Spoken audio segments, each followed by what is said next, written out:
ಶ್ರೀ ಗುರುಭ್ಯೋ ನಮಃ ಪರಮಗುರುಭ್ಯೋ ನಮಃ ಪೂರ್ವಗುರುಭ್ಯೋ ನಮಃ ಶ್ರೀಮದಾನಂದತೀರ್ಥ ಭಗವತ್ಪಾದಾಚಾರ್ಯ ಗುರುಭ್ಯೋ ನಮಃ ಶ್ರೀ ವೇದವ್ಯಾಸಾಯ ನಮಃ ಶ್ರೀಕೃಷ್ಣಾಯ ನಮಃ ಶ್ರೀ ಶ್ರೀನಿವಾಸಾಯ ನಮಃ ಶುಕ್ಲಾಂಬರಧರಂ ವಿಷ್ಣುಂ ಶಶಿವರ್ಣಂ ಚತುರ್ಭುಜಂ ಪ್ರಸನ್ನವದನಂ ಧ್ಯಾಯೇತ್ ಸರ್ವವಿಘ್ನೋಪಶಾಂತಯೇ. ಹರಯೇ ನಮಃ. ಶ್ರೀ ವೆಂಕಟೇಶ್ವರ ಕನ್ನಡ ಭಕ್ತಿವಾಹಿನಿ ನಮಗಾಗಿ ನಿಮಗಾಗಿ ಪ್ರಸ್ತುತಪಡಿಸಿರುವ ನೂತನವಾದ ಕಾರ್ಯಕ್ರಮದಲ್ಲಿ ನಾವೆಲ್ಲ ಈಗ ಭಾಗಿಗಳಾಗಿದ್ದೇವೆ. ಭಗವದ್ಗೀತೆಯ ವಾಚನ ಪ್ರವಚನ ಕಾರ್ಯಕ್ರಮ ನಿರಂತರವಾಗಿ ಈಗ ಮೂಡಿ ಬರ್ತಾ ಇದೆ. ಸಾಕ್ಷಾತ್ ಶ್ರೀನಿವಾಸ ಬೇರೆ ಅಲ್ಲ, ಕೃಷ್ಣ ಬೇರೆ ಅಲ್ಲ. ಆ ಶ್ರೀಕೃಷ್ಣನ ಮುಖಕಮಲದಿಂದ ಹೊರಟ ಸುಂದರವಾದ ವಾಣಿ ಅದು ಶ್ರೀಮದ್ ಭಗವದ್ಗೀತಾ.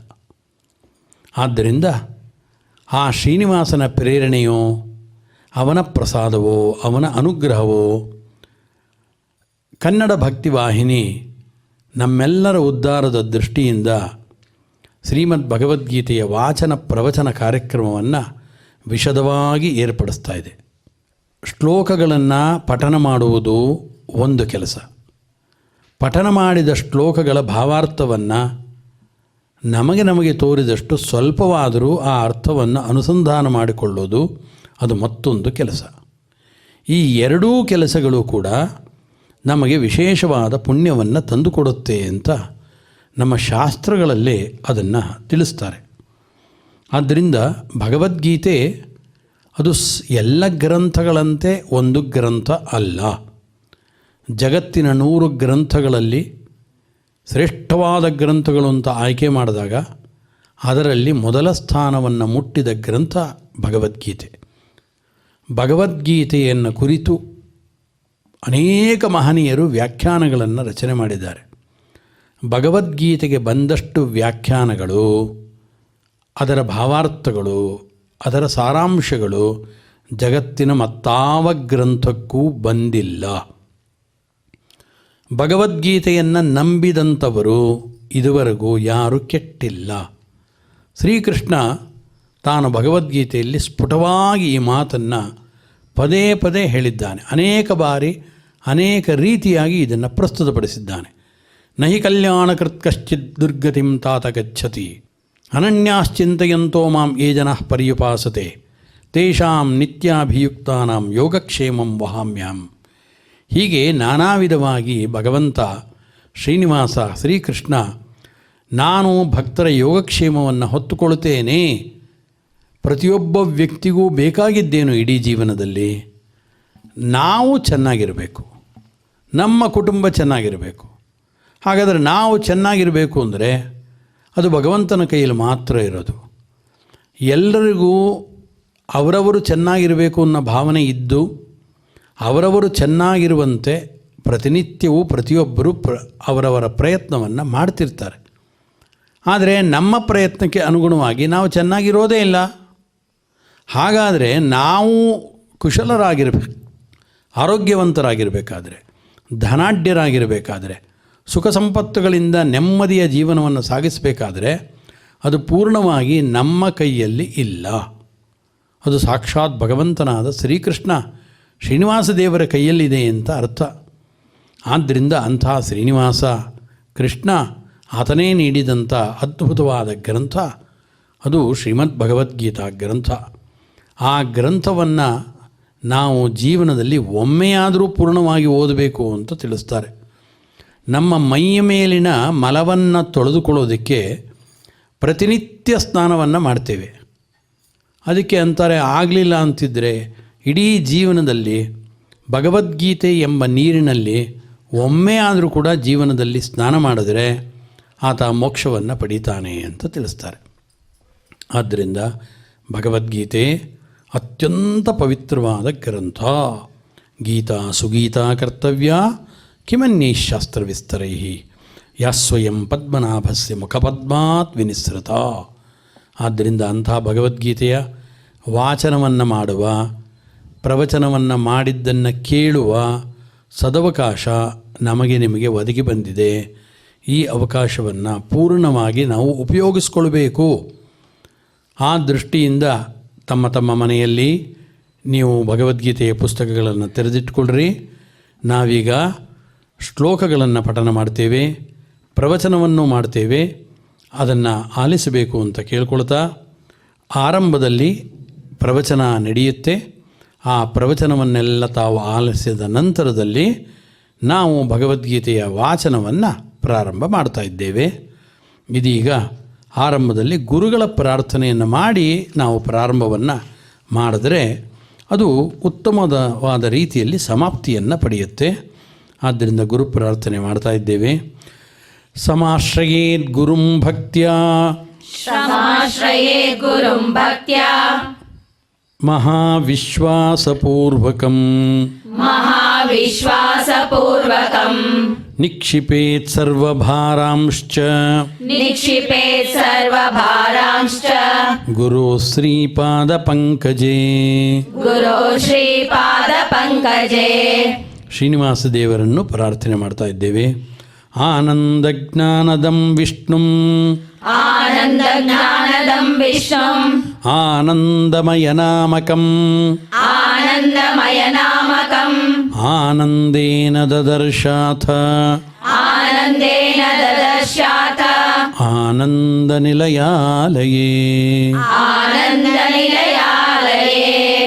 ನಮ್ಮನ್ನೆಲ್ಲ ಕಾಪಾಡಬೇಕು ಅಂತ ಭಗವಂತನಲ್ಲಿ ನಾವೇನು ಕೇಳ್ಕೊಳ್ತೀವಲ್ಲ, ಅದಕ್ಕೆ ಸಂಸ್ಕೃತದಲ್ಲಿ ಸಂಕಲ್ಪ ಅಂತ ಕರೀತಾರೆ. ಆ ಸಂಕಲ್ಪವನ್ನು ಒಟ್ಟಾಗಿ ನಾವು ಶ್ರೀನಿವಾಸ ದೇವರಿಗೆ ಸಮರ್ಪಣೆ ಮಾಡ್ತಾ ಇದ್ದೇವೆ. ಶ್ರೀಮದಾದಿವರಾಹ ಕ್ಷೇತ್ರೇ ವಿರಾಜಮಾನಸ್ಯ ಅಖಿಲಾಂಡಕೋಟಿ ಬ್ರಹ್ಮಾಂಡ ನಾಯಕಸ್ಯ ಶ್ರೀ ಪದ್ಮಾವತಿ ಜಾನೇಃ ಭಗವತಃ ಶ್ರೀ ವೆಂಕಟೇಶ್ವರ ಸ್ವಾಮಿನಃ ಕೃಪಾಬಲೇನ ಜಗದ್ಗುರೋಃ ಶ್ರೀ ಗೋಪಾಲಕೃಷ್ಣಸ್ಯ ಅನುಗ್ರಹೇಣ ಅಸ್ಮಾಕಂ ಸರ್ವೇಷಾಂ ಶರೀರಸ್ಯ ಮಾನಸಸ್ಯ ಚ ಬಲಸಿದ್ಧ್ಯರ್ಥಂ ಸಮಸ್ತಾನಾಂ ಆಧಿವ್ಯಾಧೀನಾಂ ನಿವಾರಣಾರ್ಥಂ ಸರ್ವಯಜ್ಞ ಫಲ ಪ್ರಾಪ್ತ್ಯರ್ಥಂ ಸರ್ವಾಸಾಂ ಸಂಪದಾಂ ಪ್ರಾಪ್ತ್ಯರ್ಥಂ ವಿದ್ಯಾರ್ಥಿನಾಂ ಬುದ್ಧಿಶಕ್ತಿ ವೃದ್ಧಿದ್ವಾರಾ ಪರೀಕ್ಷಾಸು ಉತ್ತೀರ್ಣತಾ ಸಿದ್ಧ್ಯರ್ಥಂ ಅಧಿಕಾರಿಣಾಂ ಸ್ವಸ್ವವಿಧಿ ನಿರ್ವಹಣ ಕೌಶಲ ಸಿದ್ಧ್ಯರ್ಥಂ ಸಮಸ್ತ ಪಾಪಕ್ಷಯಾರ್ಥಂ ಜ್ಞಾನ ಭಕ್ತಿ ವೈರಾಗ್ಯ ಸಿದ್ಧ್ಯರ್ಥಂ ಶ್ರೀ ಗೋಪಾಲಕೃಷ್ಣ ಪ್ರೇರಣೆಯ ಶ್ರೀ ಗೋಪಾಲಕೃಷ್ಣ ಪ್ರೀತ್ಯರ್ಥಂ ಶ್ರೀಮದ್ಭಗವದ್ಗೀತಾಯಾಃ ದ್ವಾದಶಾಧ್ಯಾಯ ಅಂತರ್ಗತ ಶ್ಲೋಕಪಾರಾಯಣಂ ತಥಾ ಶ್ರೀಮದ್ಭಗವದ್ಗೀತಾ ಪ್ರವಚನಶ್ರವಣಂಚ ಕರಿಷ್ಯಾಮಹೇ. ಕೃಷ್ಣಾಯ ವಾಸುದೇವಾಯ ಹರಯೇ ಪರಮಾತ್ಮನೇ ಪ್ರಣತಕ್ಲೇಶನಾಶಾಯ ಗೋವಿಂದಾಯ ನಮೋ ನಮಃ. ಗೋವಿಂದಾಯ ನಮೋ ನಮಃ.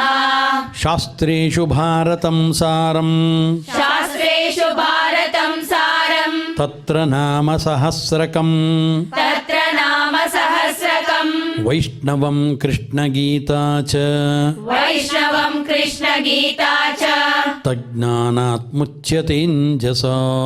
ತಜ್ಞಾನಾತ್ ಮುಚ್ಯತೇಂಜಸಾ. ಶ್ರೀ ವೇದವ್ಯಾಸ ದೇವರ ಪ್ರಾರ್ಥನೆಯನ್ನು ಸಲ್ಲಿಸ್ತಾ ಇದ್ದೇವೆ.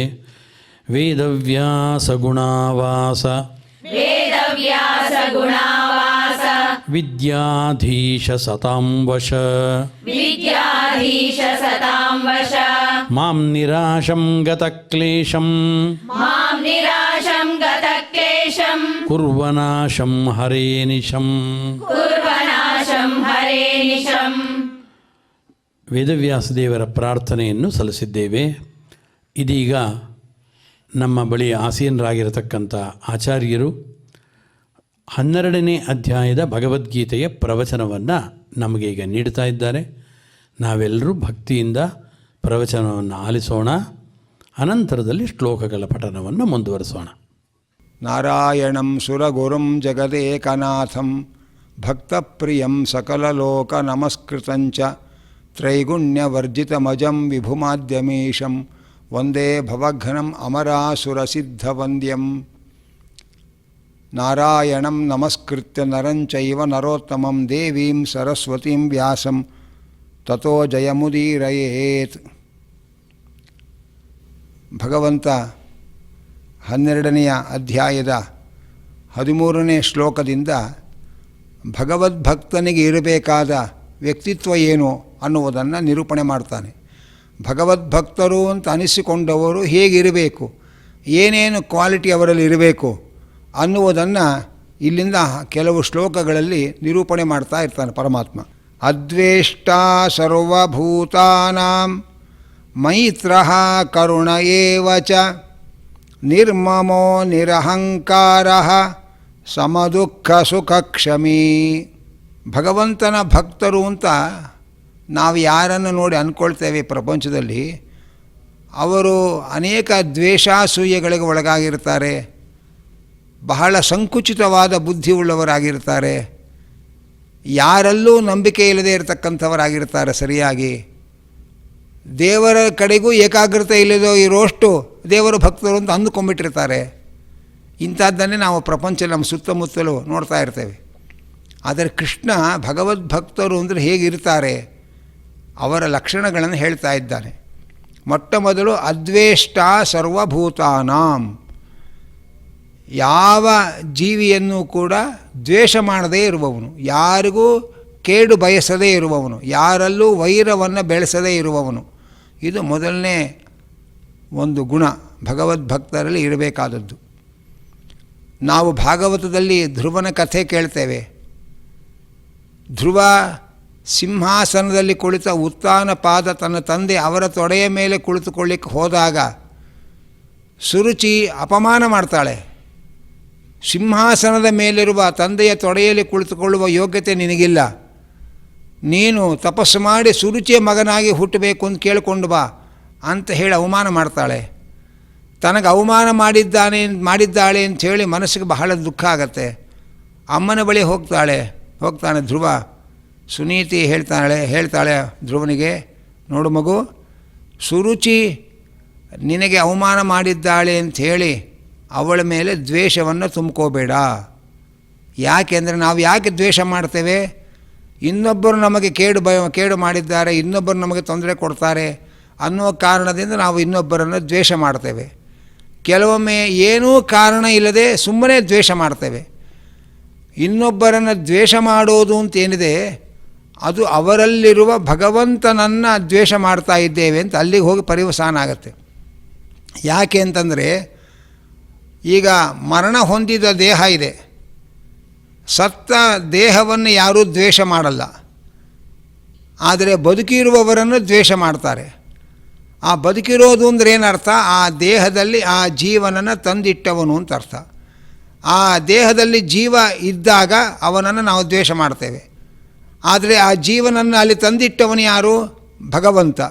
ಹಾಗಾದರೆ ಭಗವಂತ ಯಾವ ದೇಹದಲ್ಲಿ ಒಬ್ಬ ಜೀವನನ್ನು ತಂದು ಕೂಡಿಸಿದ್ದಾನೆ, ನಾವು ಆ ಜೀವನನ್ನು ದ್ವೇಷ ಮಾಡಿದರೆ ಆ ಜೀವನನ್ನು ಅಲ್ಲಿ ತಂದು ಕೂಡಿಸಿರುವ ಭಗವಂತನ ದ್ವೇಷದಲ್ಲಿ ಅದು ಮುಕ್ತಾಯ ಆಗತ್ತೆ. ಆದ್ದರಿಂದ ಯಾರನ್ನೂ ಕೂಡ ದ್ವೇಷ ಮಾಡಬಾರದು, ಯಾರಲ್ಲೂ ವೈರವನ್ನು ಬೆಳೆಸ್ಕೊಳ್ಬಾರ್ದು. ಅದ್ವೇಷ್ಟ ಸರ್ವಭೂತಾನಾಂ, ಯಾವ ಜೀವರಲ್ಲೂ ದ್ವೇಷ ಮಾಡದೇ ಇರತಕ್ಕಂಥವನಾಗಿರಬೇಕು. ಇದು ಮೊಟ್ಟ ಮೊದಲ ಅರ್ಹತೆ, ಗುಣ, ಭಗವಂತನ ಗುಣ. ಮಹಾಭಾರತದಲ್ಲಿ ಒಂದು ಕಡೆ ಬರುತ್ತೆ, ನಮ್ಮ ಎಲ್ಲ ಕಾಯಿಲೆಗಳಿಗೆ ಯಾವುದು ಕಾರಣ ಅಂದರೆ ಮತ್ತೊಬ್ಬರನ್ನು ದ್ವೇಷ ಮಾಡೋದು, ಮತ್ತೊಬ್ಬರಲ್ಲಿ ಅಸೂಯೆ ಮಾಡೋದು, ಇನ್ನೊಬ್ಬರನ್ನು ನೋಡಿ ಕೋಪ ಮಾಡಿಕೊಳ್ಳೋದು. ಈ ಕ್ರೋಧ, ಅಸೂಯೆ, ದ್ವೇಷ ಇದೇ ನಮ್ಮ ರೋಗಗಳಿಗೆ ಮೂಲ ಕಾರಣ ಅನ್ನುವುದನ್ನು ವೇದವ್ಯಾಸರು ಮಹಾಭಾರತದಲ್ಲಿ ಹೇಳ್ತಾರೆ. ಆದ್ದರಿಂದ ನಾವು ದ್ವೇಷ ಮಾಡುವುದರಿಂದ ಮನಸ್ಸು ಕೆಡತ್ತೆ. ಕೆಟ್ಟ ಮನಸ್ಸಿನಲ್ಲಿ ಇನ್ನೊಬ್ಬರಿಗೆ ಸೇಡು ತೀರಿಸ್ಕೊಳ್ಬೇಕು ಅನ್ನುವಂತಹ ಬುದ್ಧಿ ಬರುತ್ತೆ, ಭಗವಂತನ ಕಡೆಗೆ ಗಮನ ಹೋಗುತ್ತೆ. ಮನಸ್ಸು ಭಗವಂತನ ಕಡೆಗೆ ಗಮನದಲ್ಲಿ ಇರಬೇಕು ಅಂತಿದ್ದರೆ ನಾವು ಎಲ್ಲೆಲ್ಲೋ ಮನಸ್ಸನ್ನು ಹಾಕಿ ದ್ವೇಷಗಳನ್ನು ಮಾಡ್ತಾ ಕೂತ್ಕೊಳ್ಬಾರ್ದು. ಹೇಗೆ ನೀರು ಅಚಲವಾಗಿ ನಿಂತಿದ್ದರೆ ಅಲ್ಲಿ ಭಗವಂತನ ಸೂರ್ಯನ ಪ್ರತಿಬಿಂಬವನ್ನು ನಾವು ನೋಡ್ಬೋದು. ನೀರಿನಲ್ಲಿ ಏನಾದರೂ ಒಂದು ಕಲ್ಲು ಎಸೆದು ನೀರು ಚಂಚಲವಾದರೆ ಆ ಚಂಚಲವಾದ ನೀರಿನಲ್ಲಿ ಸ್ಪಷ್ಟವಾಗಿ ಭಗವಂತನ ಅಥವಾ ಸೂರ್ಯನ ಪ್ರತಿಬಿಂಬವನ್ನು ನಾವು ನೋಡೋದಕ್ಕಾಗಲ್ಲ. ಹಾಗೆ ಮನಸ್ಸು ನಿರ್ಮಲವಾಗಿರಬೇಕು. ನಿರ್ಮಲವಾದ ಮನಸ್ಸಿನಲ್ಲಿ ಭಗವಂತನ ದರ್ಶನ ಪಡೀಲಿಕ್ಕೆ ಸಾಧ್ಯ.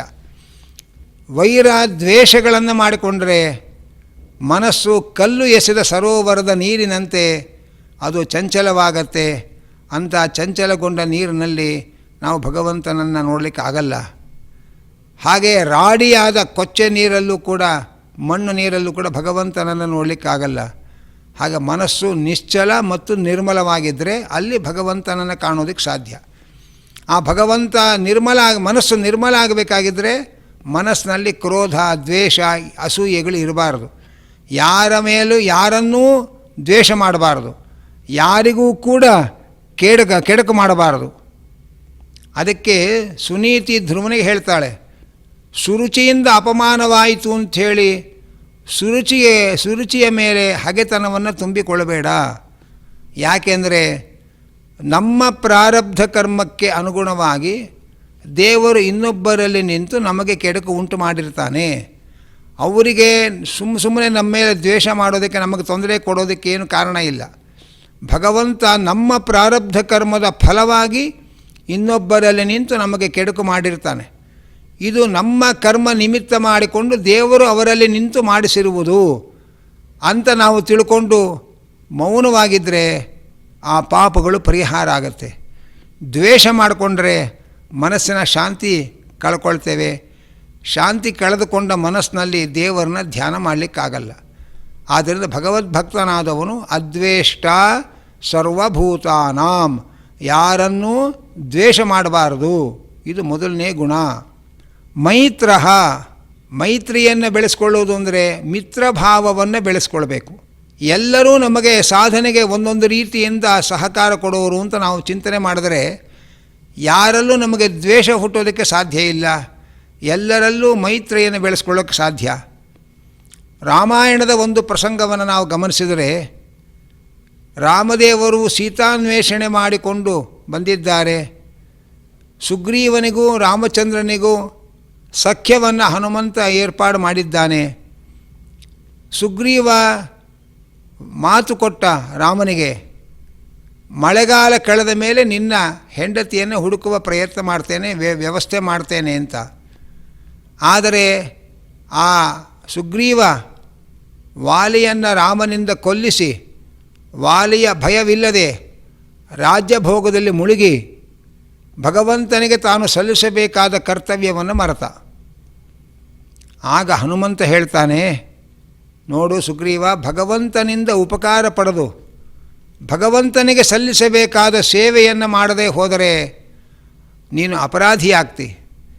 ನೀನಾಗಿಯೇ ಅರ್ಥ ಮಾಡಿಕೊಂಡು ಭಗವಂತನ ಸೇವೆ ಮಾಡಿದರೆ ಸರಿ, ಇಲ್ಲದೇ ಹೋದರೆ ನಾನೇ ಬಲಪ್ರಯೋಗ ಮಾಡಿ ನಿನ್ನ ಕೈಯಲ್ಲಿ ಸೇವೆ ಮಾಡಿಸ್ಬೇಕಾಗತ್ತೆ, ಎಚ್ಚರಿಕೆ ಅಂತ ಹನುಮಂತ ಎಚ್ಚರಿಕೆ ಕೊಟ್ಟ.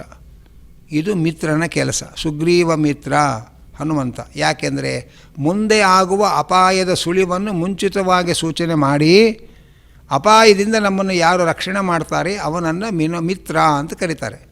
ಮಿನೋತಿ ತ್ರಾಯತೆ ಇತಿ ಮಿತ್ರಂ. ಮುಂದೆ ಆಗುವ ಅಪಾಯವನ್ನು ಮುಂಚಿತವಾಗಿ ತಿಳಿಸಿ ಅಂಥ ಅಪಾಯದಿಂದ ನಮ್ಮನ್ನು ಪಾರು ಮಾಡುವವರು ಯಾರೋ ಅವರು ಮಿತ್ರ. ಅಂತಹ ಮಿತ್ರತನವನ್ನೇ ಮೈತ್ರಿ ಅಂತ ಕರೆಯೋದು. ಅಂತಹ ಗೆಳೆತನವನ್ನು, ಸೌಹಾರ್ದವನ್ನು, ಎಲ್ಲರ ಜೊತೆಯಲ್ಲಿ ಸ್ನೇಹವನ್ನು ಬೆಳೆಸ್ಕೊಳ್ಬೇಕು. ಹೀಗೆ ಯಾರಲ್ಲೂ ದ್ವೇಷ ಮಾಡಬಾರದು ಅನ್ನೋದು ಒಂದು ಕ್ವಾಲಿಟಿ ಆದರೆ, ಎಲ್ಲರಲ್ಲಿ ಸ್ನೇಹದಿಂದ ನಡ್ಕೊಳ್ಬೇಕು ಅನ್ನೋದು ಮತ್ತೊಂದು ಕ್ವಾಲಿಟಿ. ಕರುಣಃ, ಮಹಾ ಕರುಣಾಶೀಲನಾಗಿರಬೇಕು. ಎಲ್ಲರ ಮೇಲೆ ಕರುಣೆ ತೋರಬೇಕು. ಎಲ್ಲರ ಮೇಲೆ ಕರುಣೆ ತೋರ್ತಾ ಇದ್ದರೆ ನಮ್ಮ ಮನಸ್ಸು ಪ್ರಸನ್ನವಾಗಿರುತ್ತೆ. ಪ್ರಸನ್ನವಾದ ಮನಸ್ಸಿನಲ್ಲಿ ದೇವರ ಧ್ಯಾನ ಮಾಡೋಕ್ಕೆ ಅನುಕೂಲ ಆಗುತ್ತೆ. ಭಾಗವತದಲ್ಲಿ ಪ್ರಹ್ಲಾದ ಅಸುರ ಬಾಲಕರಿಗೆ ಉಪದೇಶ ಮಾಡ್ತಾನೆ, ನೀವೆಲ್ಲ ಭಗವಂತನ ಪೂಜೆ ಮಾಡಬೇಕು. ಆದರೆ ನೀವು ಮಾಡಬೇಕಾದ ಭಗವಂತನ ಪೂಜೆ ಅಂದರೆ ಏನು?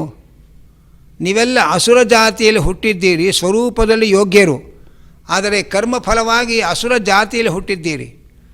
ಎಲ್ಲರಲ್ಲೂ ಭಗವಂತ ಇದ್ದಾನೆ ಅನ್ನೋ ಎಚ್ಚರಿಕೆ ಇಟ್ಟುಕೊಂಡು ಎಲ್ಲರ ಮೇಲೆ ದಯಾ ತೋರಿಸಬೇಕು. ಇದೇ ನೀವು ಮಾಡಬೇಕಾದ ಭಗವಂತನ ಪೂಜೆ ಅಂತ, ಎಲ್ಲರಲ್ಲಿ ಕರುಣೆ ತೋರುವುದೇ ದೇವರ ಪೂಜೆ ಅಂತ ಪ್ರಹ್ಲಾದ ಅಸುರ ಬಾಲಕರಿಗೆ ಉಪದೇಶ ಕೊಟ್ಟದ್ದನ್ನು ನಾವು ಭಾಗವತದಲ್ಲಿ ಕೇಳ್ತೇವೆ. ಆದ್ದರಿಂದ ಕರುಣಃ ಅಂದರೆ ಎಲ್ಲರಲ್ಲಿ ದಯಾ ತೋರಿಸುವವರಾಗಬೇಕು. ನೀವು ತೋರಿಸುವ ದಯೆ, ಕರುಣೆ ಅವರಲ್ಲಿರುವ ಭಗವಂತನಿಗೆ ಸಲ್ಲಿಸುವ ಗೌರವ ಅದು. ಹಾಗಾಗಿ ಎಲ್ಲರೊಳಗೂ ಭಗವಂತ ಇದ್ದು ಎಲ್ಲವನ್ನೂ ಮಾಡಿಸ್ತಾನೆ ಅನ್ನೋ ಒಂದು ಎಚ್ಚರ ನಮ್ಮಲ್ಲಿ ಸ್ಥಿರವಾಗಿ ಗಟ್ಟಿಯಾಗಿ ಇದ್ದರೆ ಇಂತಹ ವ್ಯಕ್ತಿತ್ವಗಳನ್ನು ಸಂಪಾದನೆ ಮಾಡೋದು ಸುಲಭ ಆಗತ್ತೆ. ಆದ್ದರಿಂದ ಎಲ್ಲರಲ್ಲಿ ಕರುಣೆ ತೋರಿಸ್ತಕ್ಕಂಥವರಾಗಿರ್ಬೇಕು. ಯಾರ ಮೇಲೂ ಕೂಡ ಸಿಡ್ಕೋದು ಅದೆಲ್ಲ ಮಾಡಬಾರ್ದು. ಎಲ್ಲರ ಮೇಲೆ ಅಯ್ಯೋ ಪಾಪ ಇರಲಿ, ಅನುಗ್ರಹ ಆಗಲಿ, ದೇವರ ಅನುಗ್ರಹ ಒಳ್ಳೆಯದಾಗಲಿ ಅಂಥೇಳಿ ಎಲ್ಲರ ಮೇಲೂ ಕರುಣೆಯನ್ನು ತೋರಿಸುವವರಾಗಬೇಕು. ಇನ್ನು ನಿರ್ಮಮಃ ನಿರಹಂಕಾರ. ನಿರ್ಮಮಃ ಅಂದರೆ ನನ್ನದು ಅನ್ನುವಂತಹ ಭಾವನೆ ಇರಬಾರ್ದು, ದೇವರದು ಅನ್ನುವ ಭಾವನೆ ಇರಬೇಕು. ನಿರಹಂಕಾರ ಅಂದರೆ ತನ್ನಲ್ಲಿ ಇಲ್ಲದೇ ಇರತಕ್ಕ ಗುಣಗಳನ್ನು ತನ್ನಲ್ಲಿ ಇದೆ ಅಂತ ತೋರಿಸ್ಕೊಂಡು ಅಹಂಕಾರ ಪಡ್ತಕ್ಕಂಥವನಾಗಬಾರ್ದು. ಅಹಂಕಾರ ಪಡೋದು ನಾನೇ ಎಲ್ಲ ಅಂತ, ನನ್ನಲ್ಲಿ ಇಲ್ಲದೇ ಇರತಕ್ಕ ಗುಣಗಳನ್ನೆಲ್ಲ ನಮ್ಮಲ್ಲಿ ಇದೆ ಅಂತ ಆರೋಪಿಸಿಕೊಂಡು ಅಹಂಕಾರ ಪಡೋದಿದೆಯಲ್ಲ, ಅದು ಕೂಡ ಮಹಾ ತಪ್ಪು. ಅದು ನಿರ್ಮಮಃ ನಿರಹಂಕಾರ. ನಾವು ರಾತ್ರಿ ಮಲಗಿದಾಗ ಸುಖವಾಗಿ ಮಲಗ್ತೇವೆ, ಬೆಳಗ್ಗೆ ಎದ್ಮೇಲೆ ಹೇಳ್ತೇವೆ ಸುಖವಾಗಿ ನಿದ್ರೆ ಬಂತಪ್ಪ ಅಂತ. ಯಾಕೆ ಸುಖವಾಗಿ ನಿದ್ರೆ ಬಂತು ಅಂದರೆ, ಮಲಗಿ ಗಾಢ ನಿದ್ರೆಗೆ ಜಾರದ ಮೇಲೆ ನನ್ನದು ಅನ್ನುವಂತಹ ಭಾವನೆಯೇ ಇರಲಿಲ್ಲ ನಮಗೆ. ನಿದ್ರೆ ಬರುವ ಮುಂಚೆ ಇದು ನನ್ನ ಹೊದಿಕೆ, ನನ್ನ ಹಾಸಿಗೆ, ನನ್ನ ಮಂಚ, ಇದು ನಾನೇ ಮಲ್ಕೊಳ್ಬೇಕು, ಹಠ ಮಾಡಿ ಹೊದಿಕೆ ಹಾಸಿಗೆ ಎಲ್ಲ ಕಿತ್ತುಕೊಂಡು ಮಲಗಿದ್ದೇವೆ. ಗಾಢ ನಿದ್ರೆಗೆ ಜಾರದ ಮೇಲೆ ಹಾಸಿಗೆಯಲ್ಲೋ, ಹೊದಿಕೆಯಲ್ಲೋ, ದಿಂಬೆಲ್ಲೋ, ಉಟ್ಟ ಬಟ್ಟೆ ಮೈ ಮೇಲಿದ್ದರೆ ಆಶ್ಚರ್ಯ, ಅಷ್ಟು ಮೈ ಮರೆತು ಮಲಗಿರ್ತೇವೆ. ಪಕ್ಕದಲ್ಲಿ ಕೋಟಿಗಟ್ಟಲೆ ಹಣದ ಗಂಟು ಇಟ್ಟರೂ ನಮಗೇನು ವಿಕಾರವೂ ಆಗಲ್ಲ. ಯಾಕೆಂದರೆ ನನ್ನದು ಅನ್ನುವ ಭಾವನೆ ಇರಲ್ಲ. ಹೀಗೆ ಮಲಗಿದ್ದಾಗ ನನ್ನದು ಅನ್ನುವ ಭಾವನೆ ಇಲ್ಲದೇ ಇರೋದ್ರಿಂದಲೇ ಸುಖವಾಗಿ ನಿದ್ರೆ ಮಾಡ್ತೇವೆ. ಎಚ್ಚರಿಕೆ ಆದಮೇಲೆ ಎಲ್ಲ ನಂದು ನಂದು ನಂದು ಅಂತ ನಾವು ಬಡಬಡಿಸ್ತೇವೆ. ಆದ್ದರಿಂದ ಮನಸ್ಸಿನ ಶಾಂತಿ ಕಳ್ಕೊಳ್ತೇವೆ. ಆದರೆ ಇದೆಲ್ಲ ಭಗವಂತನಿಗೆ ಸೇರಿದ್ದು. ಅದನ್ನೇ ಇನ್ನೊಂದು ಕಡೆಯಲ್ಲಿ ಹೇಳ್ತಾರೆ, ಗೃಹೇಶು ಅತಿಥಿವದ್ ವಸೇತ್. ಮತ್ತೊಬ್ಬರ ಮನೆಯೊಳಗೆ ನಾವು ಅತಿಥಿಯಾಗಿ ಹೋದಾಗ ಅಲ್ಲಿ ಏನೇ ಪದಾರ್ಥಗಳು ಕಣ್ಣೆದುರಿಗಿದ್ದರೂ ಕೂಡ ನಾವು ಅದರಿಂದ ಟೆಂಪ್ಟ್ ಆಗಲ್ಲ. ಯಾಕೆಂದರೆ ಇದು ಯಾವುದು ನಮ್ಮದಲ್ಲ, ಇದು ಅವರದು ಅಂತ ಎಚ್ಚರಿಕೆ ಇರುತ್ತೆ. ಹೀಗೆ ಇನ್ನೊಬ್ಬರ ಮನೆಯೊಳಗೆ ಅತಿಥಿಗಳಾಗಿ ಹೋದಾಗ ಅವರ ಮನೆಯ ಯಾವ ಪದಾರ್ಥಗಳ ಮೇಲೂ ನಮಗೆ ಅಭಿಮಾನ ಹುಟ್ಟಲ್ಲ. ಯಾಕೆಂದರೆ ಇದು ನಮ್ಮದಲ್ಲ, ಇದು ಅವರದು ಅನ್ನುವ ಎಚ್ಚರಿಕೆ ಇರುತ್ತೆ. ಅದೇ ತರಹ ಶಾಸ್ತ್ರ ಹೇಳುತ್ತೆ, ನಮ್ಮ ಮನೆಯೊಳಗೂ ಹಾಗಿರುವುದನ್ನು ನಾವು ಕಲಿಬೇಕು. ನಮ್ಮ ಮನೆಯೊಳಗೂ ಇರುವಾಗಲೂ ಕೂಡ ಈ ಎಲ್ಲ ವಸ್ತುಗಳು ದೇವರಿಗೆ ಸೇರಿದ್ದು, ನಂದಲ್ಲ ಅನ್ನುವಂತಹ ಅನುಸಂಧಾನ ಇರಬೇಕು. ಜನಕ ಮಹಾರಾಜರ ಕಥೆಯನ್ನು ನಾವು ಕೇಳ್ತೇವೆ. ಜನಕ ಮಹಾರಾಜರು ಪಾಠಕ್ಕೆ ಕೂತ್ಕೊಂಡಿದ್ದಾರೆ. ಗುರುಗಳು ಅವರ ಮುಖವನ್ನೇ ನೋಡಿಕೊಂಡು ಪಾಠ ಮಾಡ್ತಾ ಇದ್ದಾರೆ. ಅಕ್ಕಪಕ್ಕ ಬೇರೆ ಶಿಷ್ಯರು ಕೂತಿದ್ದಾರೆ, ಅವರ ಮುಖ ನೋಡ್ತಲೇ ಇಲ್ಲ. ಅವರಂದ್ಕೊಂಡ್ರು ಗುರುಗಳು ನಮ್ಮ ಮುಖವನ್ನು ನೋಡ್ತಾನೇ ಇಲ್ಲ, ಬರೀ ಆ ಜನಕ ಮಹಾರಾಜರ ಮುಖವನ್ನೇ ನೋಡ್ತಾ ಇದ್ದಾರೆ. ಜನಕ ಮಹಾರಾಜರು ಶ್ರೀಮಂತರು, ರಾಜರು, ಆದ್ದರಿಂದ ಪಾಪ ಗುರುಗಳು ಅವ್ರ ಮುಖನೇ ನೋಡ್ಕೊಂಡು ಪಾಠ ಮಾಡ್ತಾ ಇದ್ದಾರೆ, ನಾವೆಲ್ಲ ಸಾಮಾನ್ಯ ಜನರು, ಅದಕ್ಕೆ ನಮ್ಮ ಮುಖ ನೋಡ್ತಾ ಇಲ್ಲ ಅಂತ ಹೀಗೆ ತಪ್ಪಾಗಿ ತಿಳ್ಕೊಂಡ್ರು. ಶಿಷ್ಯರು ಹೀಗೆ ತಿಳ್ಕೊಂಡಿದ್ದಾರೆ ಅನ್ನೋದು ಗೊತ್ತಾಯಿತು ಗುರುಗಳಿಗೆ. ಅದೇ ಗುರುಗಳು ಒಂದು ಸಂದರ್ಭವನ್ನು ಸೃಷ್ಟಿ ಮಾಡಿದ್ರು, ಕ್ರಿಯೇಟ್ ಮಾಡಿದ್ರು. ಇದ್ದಕ್ಕಿದ್ದಂತೆ ಒಬ್ಬ ದೂತ ಬಂದ, ಜನಕ ಮಹಾರಾಜರೇ ನಿಮ್ಮ ರಾಜ್ಯಕ್ಕೆ ಬೆಂಕಿ ಬಿದ್ದಿದೆ ಅಂತ ಗಾಬರಿಯಾಗಿ ಬಂದು ಹೇಳ್ದ. ಜನಕ ಮಹಾರಾಜ ಹೇಳ್ದ, ನಂದೇನು ಸುಡ್ತಾ ಇಲ್ಲ ಹಾಗೆ ಅಂತಂದ. ಮತ್ತೊಬ್ಬ ಬಂದ, ಗುರುಗಳೇ ನಿಮ್ಮ ಜನಕ ಮಹಾರಾಜರೇ ನಿಮ್ಮ ಅರಮನೆಗೆ ಬೆಂಕಿ ಬಿದ್ದಿದೆ ಅಂತ ಮತ್ತೊಬ್ಬ ಬಂದು ಹೇಳ್ದ. ನಂದೇನು ಸುಡಲ್ಲ ಅಂತ ಜನಕ ಮಹಾರಾಜ ಹೇಳ್ದ. ಮತ್ತೊಬ್ಬ ಬಂದು ಹೇಳ್ದ, ಸ್ವಾಮಿ ನಿಮ್ಮ ಅಂತಃಪುರಕ್ಕೆ ಬೆಂಕಿ ಬಿದ್ದಿದೆ ಅಂತ ಹೇಳ್ದ ಮತ್ತೊಬ್ಬ ಬಂದು. ಆಗಲೂ ಜನಕ ಮಹಾರಾಜರು ಹೇಳಿದ್ರು, ನಂದೇನು ಸುಡ್ತಾ ಇಲ್ಲ ಅಂದರು. ಕೊನೆಗೆ ಜನಕ ಮಹಾರಾಜರ ಬೆನ್ನಿಗೆ ಬೆಂಕಿ ಹತ್ಕೊಳ್ತು. ಜನಕ ಮಹಾರಾಜರೇ ನಿಮ್ಮ ಬೆನ್ನಿಗೆ ಬೆಂಕಿ ಬಿದ್ದಿದೆ ಅಂದರು. ಆದರೂ ನಂದೇನು ಸುಡ್ತಾ ಇಲ್ಲ ಅಂದರು. ಏನು ಇಂಥ ವಿಚಿತ್ರ ಜನಕ ಮಹಾರಾಜರು, ರಾಜ್ಯಕ್ಕೆ ಬೆಂಕಿ ಬಿದ್ದರೂ ವಿಕಾರ ಆಗಿಲ್ಲ, ಅರಮನೆಗೆ ಬೆಂಕಿ ಬಿತ್ತು ಅಂತ ಹೇಳಿದ್ರು ವಿಕಾರ ಆಗಲಿಲ್ಲ, ಅಂತಃಪುರಕ್ಕೆ ಬೆಂಕಿ ಬಿತ್ತು ಅಂತ ಹೇಳಿದ್ರು ವಿಕಾರ ಆಗಲಿಲ್ಲ, ಅವರ ಬೆನ್ನಿಗೆ ಬೆಂಕಿ ಬಿತ್ತು ಅಂದರೂ ವಿಕಾರಗೊಳ್ಳಲಿಲ್ಲ. ಏನು ವಿಶೇಷ ಅಂತ ಉಳಿದ ಶಿಷ್ಯರಿಗೆ ಆಶ್ಚರ್ಯ ಆಯಿತು. ಆಶ್ಚರ್ಯ ಆಗಿ, ಓಹೋ ಅದಕ್ಕೋಸ್ಕರವೇ ಜನಕ ಮಹಾರಾಜರ ಮುಖ ನೋಡ್ಕೊಂಡು ನಮ್ಮ ಗುರುಗಳು ಪಾಠ ಮಾಡ್ತಾ ಇದ್ದಾರೆ ಅಂತ ಅರ್ಥ ಮಾಡ್ಕೊಂಡ್ರಂತೆ. ಅಂದ ಅರ್ಥ ಏನು, ಜನಕ ಮಹಾರಾಜರಿಗೆ ಇದೆಲ್ಲ ಭಗವಂತನ ಪ್ರಪಂಚ, ಇದು ಯಾವುದೂ ನಂದಲ್ಲ, ಅವನು ಬೇಕಾದರೆ ರಕ್ಷಣೆ ಮಾಡ್ಕೊಳ್ಬಹುದು, ಬೇಕಾದ್ರೆ ಸುಟ್ಟು ನಾಶ ಮಾಡ್ಬೋದು, ಅವನಿಚ್ಛೆ, ನಂದೇನೂ ಇಲ್ವಲ್ಲ. ನನ್ನದು ಅಂತೇನಾದರೂ ಇದ್ದರೆ ನನ್ನ ಪದಾರ್ಥ ಸುಟ್ಟೋಯ್ತು ಅಂತ ನಾನು ಗಾಬರಿ ಆಗಬೇಕು. ಇಡೀ ಪ್ರಪಂಚ ಅವನು ಸೃಷ್ಟಿ ಮಾಡಿದ್ದು, ಅವನ ರಾಜ್ಯ, ಅವನ ಅರಮನೆ, ಅವನ ಅಂತಃಪುರ, ಅವನು ಕೊಟ್ಟ ದೇಹ ಎಲ್ಲ ಅವನಿಗೇ ಸೇರಿದ್ದು. ಆದ್ದರಿಂದ ನಂದೇನೂ ಇಲ್ಲಿ ಸುಡೋಕ್ಕೆ ಅವಕಾಶವೇ ಇಲ್ವಲ್ಲ, ನಂದೇನೂ ಇಲ್ಲವೇ ಇಲ್ಲ ಸುಡೋಕ್ಕಿಲ್ಲ, ಎಲ್ಲ ಅವನದ್ದು ಅನ್ನುವ ಎಚ್ಚರಿಕೆ ಇದ್ದದ್ರಿಂದ ಜನಕ ಮಹಾರಾಜರೇ ವಿಕಾರವೇ ಆಗಲಿಲ್ಲ. ನಿರ್ಮಮಃ, ಎಲ್ಲ ಭಗವಂತನದ್ದು, ನಂದಲ್ಲ ಅನ್ನೋ ಎಚ್ಚರಿಕೆ ಇರಬೇಕು. ಹಾಗೆ ನಿರಹಂಕಾರ ಅಂದರೆ ತನ್ನಲ್ಲಿ ಇಲ್ಲದೇ ಇರತಕ್ಕ ಗುಣಗಳನ್ನು ತನ್ನಲ್ಲಿ ಇದೆ ಅಂತ ತೋರಿಸಿಕೊಂಡು ಜಂಬ ಮಾಡೋದಿದೆಯಲ್ಲ, ಅದಕ್ಕೆ ಅಹಂಕಾರ ಅಂತಾರೆ. ಇಲ್ಲದೇ ಇದ್ದದ್ದನ್ನು ಇದೆ ಅಂತ ತೋರಿಸ್ಕೊಳ್ಳೋ ಚಪಲ ಇರಬಾರ್ದು ಯಾವತ್ತೂ ಕೂಡ. ಅದಿದ್ದರೆ ಅದು ಯಾವತ್ತೂ ಒಂದು ದಿವಸ ನಮಗೆ ಕೈ ಕೊಟ್ಟು ಮರ್ಯಾದೆ ಕಳೆಯುತ್ತೆ. ಆದ್ದರಿಂದ ಮನಸ್ಸು ಭಗವಂತನ ಕಡೆಗೆ ಏಕಾಗ್ರಗೊಳ್ಳಕ್ಕೆ ಸಾಧ್ಯ ಇಲ್ಲ. ಆದ್ದರಿಂದ ಅಹಂಕಾರ ಇರಬಾರ್ದು. ಸಮದುಃಖ ಸುಖ, ಸಂಸಾರದ ದುಃಖ ಹೇಗೆ ಹೇಯವೋ ಸಂಸಾರದ ಸುಖವೂ ಹೇಯ ಅನ್ನೋದನ್ನು ಭಕ್ತನಾದವನು ತಿಳ್ಕೊಂಡಿರಬೇಕು. ಸಮದುಃಖ ಸುಖ ಅಂದರೆ ಸಂಸಾರದ ದುಃಖವನ್ನು ನಾವು ಹೇಗೆ ಅಪೇಕ್ಷೆ ಪಡೋದಿಲ್ಲ, ಹಾಗೆ ಸಂಸಾರದ ಸುಖವನ್ನು ಅಪೇಕ್ಷೆ ಪಡಬಾರ್ದು. ಯಾಕೆಂದರೆ ಎರಡೂ ನಶ್ವರ. ಅದನ್ನು ದುಃಖದಂತೆ ಸುಖವನ್ನು ಅನಿತ್ಯ, ಇದು ಪ್ರಯೋಜನ ಇಲ್ಲ ಅಂಥೇಳಿ ದುಃಖವನ್ನು ಹೇಗೆ ನಾವು ದ್ವೇಷ ಮಾಡ್ತೇವೆ ಅಥವಾ ಅದನ್ನು ಅಪೇಕ್ಷೆ ಪಡೋದಿಲ್ಲ, ಹಾಗೆ ಸುಖವನ್ನು ಅಪೇಕ್ಷೆ ಪಡಬಾರ್ದು. ಸುಖ ದುಃಖಗಳು ಬಂದಾಗ ಯಾವುದೇ ಉದ್ರೇಕಗಳಿಗೆ ಒಳಗಾಗಬಾರ್ದು. ಅಂತಹ ಉದ್ರೇಕಕಾರಿ ಮನಸ್ಥಿತಿ ಇದ್ದರೆ ಅದರಿಂದ ನಾವು ಭಗವಂತನ ಧ್ಯಾನ ಮಾಡಲಿಕ್ಕಾಗಲ್ಲ. ಅದನ್ನು ಸಮದುಃಖ ಸುಖ, ಸಂಸಾರದ ಸುಖ ದುಃಖ ಎರಡೂ ಒಂದೇ ರೀತಿ. ಅಂದರೆ ಸಂಸಾರದ ದುಃಖವನ್ನು ಹೇಗೆ ನಾವು ಆಸೆ ಪಡಲ್ವೋ ಸಂಸಾರದ ಸುಖವನ್ನು ಆಸೆ ಪಡಬಾರ್ದು. ಅದು ನಮ್ಮನ್ನು ದೇವರ ಕಡೆಯಿಂದ ಬೇರೆ ಕಡೆಗೆ ಸೆಳೆದುಕೊಂಡು ಹೋಗುತ್ತೆ. ಅನಂತರ ಕ್ಷಮಿ ಅಂದರೆ ಸಹನಶೀಲನಾಗಿರಬೇಕು. ತಾಳಿದವನು ಬಾಳಿಯಾನು ಅಂತ ನಾವು ಕೇಳಿದ್ದೇವೆ. ತಾಳುವಿಕೆಗಿಂತ ತಪವಿಲ್ಲ ಅಂತ ದಾಸರು ಹಾಡಿದ್ದನ್ನು ಕೇಳಿದ್ದೇವೆ. ಹಾಗೆ ಆ ಸಹನ ಗುಣ ಇರಬೇಕು. ನಮ್ಮಲ್ಲಿ ಯಾರಾದರೂ ನಿಂದನೆ ಮಾಡಿದರೆ, ದೊಡ್ಡವರು ನಮ್ಮ ವಿಷಯದಲ್ಲಿ ನಮ್ಮ ತಪ್ಪಿಲ್ಲದೆ ನಮ್ಮನ್ನು ಗದರಿಸಿದರೂ ಬೈದರೂ ಕೂಡ ಉದ್ರೇಕಗೊಳ್ಳದೆ ಎಲ್ಲವನ್ನು ಸಹಿಸಿಕೊಂಡಿರೋದಿದೆಯಲ್ಲ, ಇದು ಬಹಳ ದೊಡ್ಡ ತಪಸ್ಸು. ಆ ಸಹನೆ ಅನ್ನೋದು ಭಗವದ್ಭಕ್ತರಿಗೆ ಮುಖ್ಯವಾಗಿ ಇರಬೇಕಾದದ್ದು. ಆ ಸಹನೆ ಕಳ್ಕೊಂಡ್ರೆ ಮನಸ್ಸಿನ ಶಾಂತಿ ಕೆಡತ್ತೆ, ಅಲ್ಲಿ ದೇವರ ಧ್ಯಾನ ಮಾಡಲಿಕ್ಕೆ ಏಕಾಗ್ರತೆ ಬರೋದಿಲ್ಲ. ಆದ್ದರಿಂದ ಕ್ಷಮಿ ಅಂದರೆ ಕ್ಷಮಿಸುವ ಸ್ವಭಾವದವನಾಗಿರಬೇಕು. ನಮಗೆ ನಾವು ಬೇಕಾದಷ್ಟು ತಪ್ಪುಗಳನ್ನು ಮಾಡಿದಾಗ ನಮ್ಮ ತಪ್ಪುಗಳನ್ನು ನಾವು ಕ್ಷಮಿಸಿಕೊಳ್ತೇವೆ. ಆದರೆ ನಮ್ಮ ಎದುರಿಗಿದ್ದವರು ಮಾಡುವ ಸಣ್ಣ ತಪ್ಪನ್ನು ಕ್ಷಮಿಸದೆ ನಾವು ರೇಗಾಡ್ತೇವೆ. ಆ ಭಗವಂತನಿಗೆ ಭಕ್ತಾಪರಾಧ ಸಹಿಷ್ಣು ಅಂತ ನಾವು ಭಗವಂತನಿಗೆ ಒಂದು ಬಿರುದು ಕೊಡ್ತೇವೆ. ಯಾಕೆಂದ್ರೆ ಭಕ್ತರು ಮಾಡುವ ಎಲ್ಲ ಅಪರಾಧಗಳನ್ನು ಭಗವಂತ ಸಹಿಸಿಕೊಳ್ತಾನೆ ಹಾಗೆ ಅಂತ. ಅದು ಅವನ ದೊಡ್ಡ ಗುಣ. ಹಾಗೆ ಎಲ್ಲವನ್ನೂ ಸಹಿಸಿಕೊಳ್ಳೋದಿದೆಯಲ್ಲ, ಅದು ದೊಡ್ಡ ಗುಣ. ಯಾರಾದರೂ ತಪ್ಪು ಮಾಡಿದಾಗ ವ್ಯಗ್ರವಾಗುವ ಮುಂಚೆ ಈ ತಪ್ಪನ್ನೇ ನಾವು ಮಾಡಿದರೆ ಹೇಗೆ ನಮ್ಮನ್ನು ಕ್ಷಮಿಸ್ಕೊಳ್ತಾ ಇದ್ವಿ, ಹಾಗೆ ಅವರ ತಪ್ಪನ್ನೂ ಕ್ಷಮಿಸೋಣ ಅನ್ನುವಂತಹ ಮನಸ್ಥಿತಿ ಇದ್ದರೆ ಮನಸ್ಸು ನೆಮ್ಮದಿಯಾಗಿರುತ್ತೆ. ಅಲ್ಲಿ ಭಗವಂತನನ್ನು ಕಾಣೋದಕ್ಕೆ ಸಾಧ್ಯ, ಧ್ಯಾನ ಮಾಡೋದಕ್ಕೆ ಅನುಕೂಲವಾಗತ್ತೆ. ಹೀಗೆ ಅದ್ವೇಷ್ಟ ಸರ್ವಭೂತಾನಾಂ ಮೈತ್ರಃ ಕರುಣ ಏವ ಚ ನಿರ್ಮಮಃ ನಿರಹಂಕಾರಃ ಸಮದುಃಖ ಸುಖಃ ಕ್ಷಮಿ.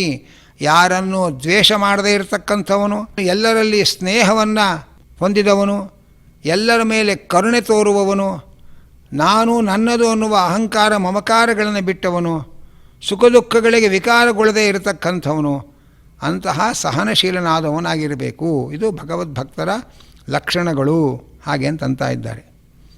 ಹಾಗೆಯೇ ಸಂತುಷ್ಟ ಸತತಂ ಯೋಗಿ, ದೇವರು ಏನು ಕೊಟ್ಟಿದ್ದಾನೆ ಅದರಿಂದ ತೃಪ್ತಿ ಪಡುವವನಾಗಿರಬೇಕು.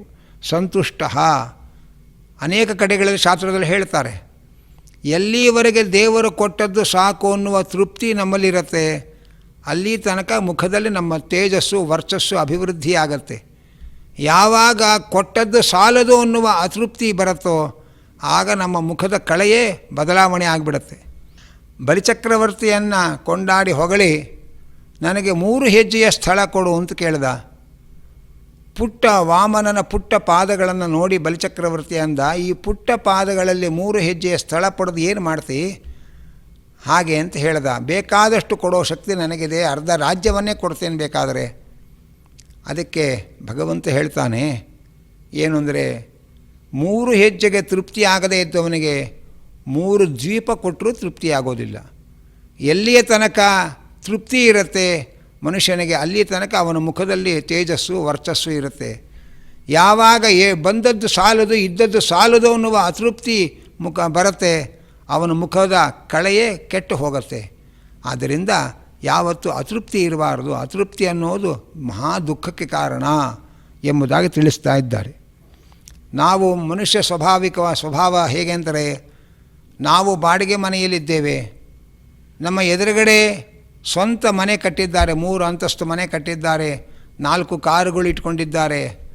ನಾವು ಅವರನ್ನು ನೋಡಿ ಅಯ್ಯೋ ನಮಗಂಥ ಒಂದು ಸ್ವಂತ ಮನೆ ಇಲ್ವಲ್ಲ, ನಮ್ಮದು ಬಾಡಿಗೆ ಮನೆ, ಕೆಲಸಕ್ಕೆ ಉಪಯೋಗ ಇಲ್ಲ, ನಮಗೆ ಕಾರಿಲ್ಲ, ಬರೀ ನಮ್ಮ ಹತ್ರ ದ್ವಿಚಕ್ರ ವಾಹನ ಇರೋದು ಅಂಥೇಳಿ ಅತೃಪ್ತಿಯನ್ನು ತುಂಬಿಕೊಳ್ತೇವೆ.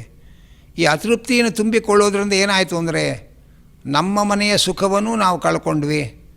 ನಾವು ಎಷ್ಟು ಅತೃಪ್ತಿ ಪಟ್ಟು ಕಂಡವರ ಮನೆಯನ್ನು ನೋಡಿದ್ರೂ ಕೂಡ ಅವರ ಮನೆ ಅವರ ಆಸ್ತಿಯನ್ನು ನಮ್ಮ ಹೆಸರಿಗೆ ಅವರು ಬರೆಯೋದಿಲ್ಲ. ಆದ್ದರಿಂದ ಏನಿದೆ ಅದರಲ್ಲಿ ಸಂತೋಷ ಪಡುವುದನ್ನು ಕಲಿತ್ಕೊಳ್ಬೇಕು. ಎಷ್ಟೋ ಮಂದಿ ಪಾಪ ಹೊಲಸು ನಾರುವ ಮೋರಿಯ ಅಕ್ಕಪಕ್ಕಗಳಲ್ಲಿ ಹಾರಿ ಹೋಗುವ ಎಲೆಗಳನ್ನು ಗುಡಿಸಲು ಮಾಡಿಕೊಂಡು ಅದರಲ್ಲಿ ಬದುಕಿ ಜೀವನ ನಡೆಸ್ತಾ ಇದ್ದಾರೆ. ನನಗೊಂದು ಗಟ್ಟಿಯಾಗಿರುವ ಬಾಡಿಗೆ ಮನೆ ಒಳಗೆ, ಸುಂದರವಾದ ಬಾಡಿಗೆ ಮನೆ ಒಳಗೆ ವಾಸ ಮಾಡಲಿಕ್ಕೆ ಬೇಕಾದ ಶಕ್ತಿ ಕೊಟ್ಟಿದ್ದಾನೆ ದೇವರು, ಅವರಿಗಿಂತ ನನ್ನನ್ನು ಸುಖವಾಗಿಟ್ಟಿದ್ದಾನೆ ಅನ್ನುವ ತೃಪ್ತಿ ಬೇಕು ಅಂತ ಮಹಾಭಾರತದಲ್ಲಿ ಹೇಳ್ತಾರೆ. ದುಃಖೇ ದುಃಖಾಧಿಕಂ ಪಶ್ಯೇತ್, ನಮಗೆ ದುಃಖವಾದಾಗ ಈ ನಮಗಿಂತ ಹೆಚ್ಚು ದುಃಖ ಇರುವವರನ್ನು ನೋಡಿ ಅವರಿಗಿಂತ ನಾವು ಸುಖವಾಗಿದ್ದೇವೆ ಅನ್ನುವ ತೃಪ್ತಿಯನ್ನು ಪಡ್ಕೊಳ್ಬೇಕು ಅನ್ನುವುದನ್ನು ವೇದವ್ಯಾಸರು ಮಹಾಭಾರತದಲ್ಲಿ ಹೇಳ್ತಾ ಇದ್ದಾರೆ. ಒಬ್ಬ ಮಗ ತನ್ನ ತಂದೆಗೆ ಚಪ್ಪಲಿ ಕೊಡಿಸು ಅಂತ ತುಂಬ ಹಠ ಮಾಡ್ತಾ ಇದ್ದ. ಅಪ್ಪ ಆಗಲಿ ಅಂತ ಹೇಳ್ತಾ ಇದ್ದ. ಒಂದು ದಿವಸ ಮಗನ ಹಠ ತುಂಬ ಆಯಿತು. ಆಗ ಚಪ್ಪಲಿ ಕೊಡಿಸ್ಲಿಕ್ಕೆ ಅಂತ ಮಗನನ್ನು ಕರೆದುಕೊಂಡು ಅಂಗಡಿಗೆ ಹೋದ. ಹೋಗುವಾಗ ದಾರಿಯಲ್ಲಿ ಒಬ್ಬ 2 ಕಾಲಿಲ್ಲದೆ ಇರುವವನು ಕೈಯಲ್ಲಿಯೇ ತೆವಳಿಕೊಂಡು ಹೋಗ್ತಾ ಇದ್ದ. ಆಗ ಅಪ್ಪ ಮಗನಿಗೆ ಹೇಳ್ದ, ನಿನಗೆ ದೇವರು 2 ಸುಂದರವಾದ ಪಾದಗಳನ್ನು ಕೊಟ್ಟಿದ್ದಾನೆ, ನಿನಗೆ ದೇವರು ಕೊಟ್ಟಿರುವ ಪಾದಗಳನ್ನು ನೋಡಿ ಖುಷಿ ತೃಪ್ತಿ ಇಲ್ಲ ನಿನಗೆ. ಆ ದೇವರು ಸುಂದರವಾದ ಪಾದಗಳನ್ನು ಕೊಟ್ಟರೂ ಕೂಡ ಆ ಪಾದಗಳಿಗೆ ಚಪ್ಪಲಿ ಇಲ್ಲ ಅಂತ ನೀನು ಅಳ್ತಾ ಇದ್ದಿ. ಆ ಮನುಷ್ಯನಿಗೆ ಪಾಪ 2 ಪಾದಗಳೇ ಇಲ್ಲ, ಅವನು ಯಾತಕ್ಕೆ ಅಳಬೇಕು ಯೋಚನೆ ಮಾಡು ಹಾಗೆ ಅಂತ ಹೇಳಿ ಮಗನಿಗೆ ತಿಳುವಳಿಕೆ ಕೊಟ್ಟ ಅಂತ ಒಂದು ಕಥೆ. ಆದ್ದರಿಂದ ಸಂತುಷ್ಟ, ಏನು ದೇವರು ಕೊಟ್ಟಿದ್ದಾನೆ ಅದರಿಂದ ತೃಪ್ತಿಯಾಗಿ ಬದುಕುವುದನ್ನು ಕಲಿತ್ಕೊಳ್ಬೇಕು. ಮತ್ತು ಸತತಂ ಯೋಗಿ, ಯಾವಾಗಲೂ ಕೂಡ ಕರ್ಮಯೋಗ ಧ್ಯಾನ ಯೋಗವನ್ನು ಅನುಷ್ಠಾನ ಮಾಡ್ತಾ ಇರಬೇಕು. ಯಾವಾಗಲೂ ಸತ್ಕರ್ಮ ಆಚರಣೆಯನ್ನು ಮಾಡ್ತಾ ಇರಬೇಕು, ಭಗವಂತನ ಧ್ಯಾನವನ್ನು ಮಾಡ್ತಾ ಇರಬೇಕು. ಯಥಾತ್ಮ ಅಂದರೆ ಮನಸ್ಸು ವಿಷಯದ ಕಡೆಗೆ ಓಡಿ ಹೋಗಿರುವ ಮನಸ್ಸನ್ನು ಬಲವಾಗಿ ಸೆಳೆದುಕೊಂಡು ಅದನ್ನು ಭಗವಂತನ ಕಡೆಗೆ ತಿರುಗಿಸಬೇಕು. ಉಪನಿಷತ್ತಲ್ಲಿ ಹೇಳ್ತಾರೆ, ನಮ್ಮ ದೇಹ ಒಂದು ರಥ, ನಮ್ಮ ಇಂದ್ರಿಯಗಳು ಕುದುರೆಗಳು. ಆ ಕುದುರೆಗಳು ಸರಿಯಾಗಿ ಪಳಗಿದ ಕುದುರೆಗಳಿರಬೇಕು, ಅದಕ್ಕೆ ಗಟ್ಟಿಯಾದ ಲಗಾಮ್ ಇರಬೇಕು. ಆ ಲಗಾಮಿನ ಮೂಲಕ ಕುದುರೆಯನ್ನು ನಿಯಂತ್ರಿಸುವಂತಹ ಒಬ್ಬ ಯೋಗ್ಯ ಸಾರಥಿ ಇರಬೇಕು. ಹಾಗಿದ್ದರೆ ಆ ರಥದಲ್ಲಿ ಕುಳಿತ ಪ್ರಯಾಣಿಕ ತನ್ನ ಗುರಿಗೆ ತಲುಪ್ತಾನೆ ಹೋಗಿ. ಯಾರ ರಥಕ್ಕೆ ಆ ಕುದುರೆಯನ್ನು ನಿಯಂತ್ರಿಸುವಂತಹ ವ್ಯವಸ್ಥೆ ಇಲ್ಲ ಮತ್ತು ಬುದ್ಧಿವಂತನಾದ ಸಾರಥಿ ಇಲ್ಲ, ಅಂಥ ರಥದಲ್ಲಿ ಕುಳಿತವನು ಅವನು ಗುರಿ ತಲುಪಲಾರ. ಅದರಂತೆ ದೇಹ ಅನ್ನೋದು ಒಂದು ರಥ ಆದರೆ, ಇಂದ್ರಿಯಗಳು ಅನ್ನೋದು ಅದರ ಕುದುರೆಗಳು, ಅದರ ಲಗಾಮು ಮನಸ್ಸು, ಅದನ್ನು ಹಿಡಿದಿರುವ ಸಾರಥಿ ವಿವೇಕ, ನಮ್ಮ ವಿಷಯ ಪದಾರ್ಥಗಳೇ ಅದು ಸುತ್ತಾಡುವ ಪ್ರಪಂಚ. ಅದರ ಆಚೆಗೆ ಭಗವಂತ ನಮ್ಮ ಗುರಿ. ಆ ಭಗವಂತ ಅನ್ನುವ ಗುರಿಯ ಕಡೆಗೆ ನಮ್ಮ ದೇಹ ಅನ್ನುವ ರಥದಲ್ಲಿ ನಾವು ಪ್ರಯಾಣ ಮಾಡಬೇಕು. ಆದರೆ ಯಾರ ಇಂದ್ರಿಯಗಳು ಅನ್ನುವ ಕುದುರೆಗಳು ಹತೋಟಿಯಲ್ಲಿಲ್ಲ, ಮನಸ್ಸು ಅನ್ನುವ ಲಗಾಮು ಹತೋಟಿಯಲ್ಲಿಲ್ಲ, ವಿವೇಕ ಅನ್ನುವ ಸರಿಯಾದ ಸಾರಥಿ ಇಲ್ಲ, ಅಂಥ ರಥದಲ್ಲಿ ಕೂತವನು ಹೊಂಡಕ್ಕೆ ಹೋಗಿ ಬೀಳ್ತಾನೆ. ಅದರಿಂದ ಯಥಾತ್ಮ ಸರಿಯಾದ ಲಗಾಮಿನ ಮೂಲಕ ಇಂದ್ರಿಯಗಳನ್ನು ನಿಗ್ರಹ ಮಾಡಲಿಕ್ಕೆ ಮನೋನಿಗ್ರಹ ಬಹಳ ಮುಖ್ಯ.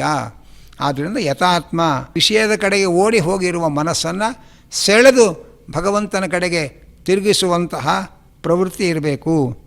ಹಾಗೆಯೇ ದೃಢ ನಿಶ್ಚಯ, ತತ್ವ ವಿಷಯದಲ್ಲಿ ದೃಢವಾದ ನಿರ್ಣಯ ಇರಬೇಕು. ಆಧ್ಯಾತ್ಮಿಕ ತತ್ವದಲ್ಲಿ ಕನ್ಫ್ಯೂಷನ್ಸ್ ಇದ್ದರೆ ಅವನಿಗೆ ಗುರಿ ಮುಟ್ಟಲಾರ. ಆದ್ದರಿಂದ ಬರೇ ಗೊಂದಲಗಳು ಕನ್ಫ್ಯೂಷನ್ಸ್ ಇರಬಾರ್ದು, ಸರಿಯಾದ ತತ್ವ ನಿರ್ಣಯ ಇರಬೇಕು.